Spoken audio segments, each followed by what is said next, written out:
So there's been a tremendous amount of news stories about all the different affairs that are going on with General Petraeus and now General John Allen. There's a couple of different women involved, and it might be a little hard to follow. So here at the Young Turks, we wanted to make it very clear to you. So this will help you keep up. So let's put all the players on the board, first of all. General Petraeus, and then you've got his mistress, Paula Broadwell, and then you've got Jill Kelley, who reported all of this, and now apparently she's got some sort of email issues with General John Allen. So here's how it breaks down. First, General Petraeus slept with Paula Broadwell. So that's an obvious connection. And then there were charges where Paula Broadwell thought that General Petraeus might be sleeping with Jill Kelley. So she wrote emails to Jill Kelley saying, you know what, you better back off, and you're being very flirtatious, and I can't have that. Well, it turns out that as far as we know, General Petraeus did not sleep with Jill Kelley, so far as we know. So then Jill Kelley gets mad and says, hey, you know what? I'm going to turn to this FBI guy that I know and have him investigate this anonymous email, which turned out to be from Paula Broadwell. But then the FBI guy winds up sending dirty pictures to Jill Kelley. He starts the investigation and then says, by the way, how you doing?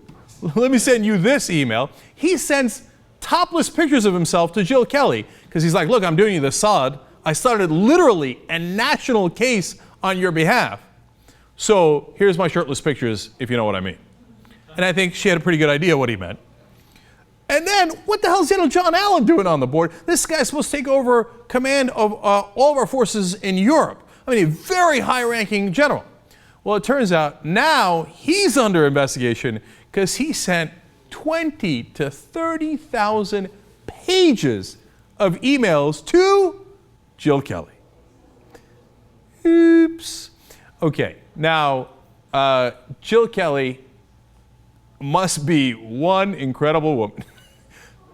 How do you spend 20 to 30,000 pages of emails? I can't believe that's true. That's got to be an unbelievable exaggeration. But still, apparently the emails are of a flirtatious nature. Egads, gadzooks, fire all the generals!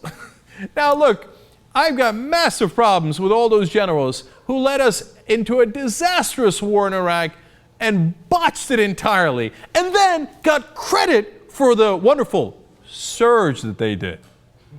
Apparently they've been surging all over the place. But as far as their personal lives, I don't care who they're sleeping with or trying to sleep with. That is the last reason in the world that you should fire any of these generals or any of them should stay. I mean, we're having a conversation about whether a general was too flirtatious in an email? Who cares? How does he do his job? And on that note, he's got much bigger problems. But of course, they don't tell you about that. They say, they are heroes, salute. Oh my God, they had sex! Sex that I don't approve of? Oh, well, then we got a massive controversy. This whole thing is ridiculous. And that shirtless FBI agent should have never started the investigation in the first place.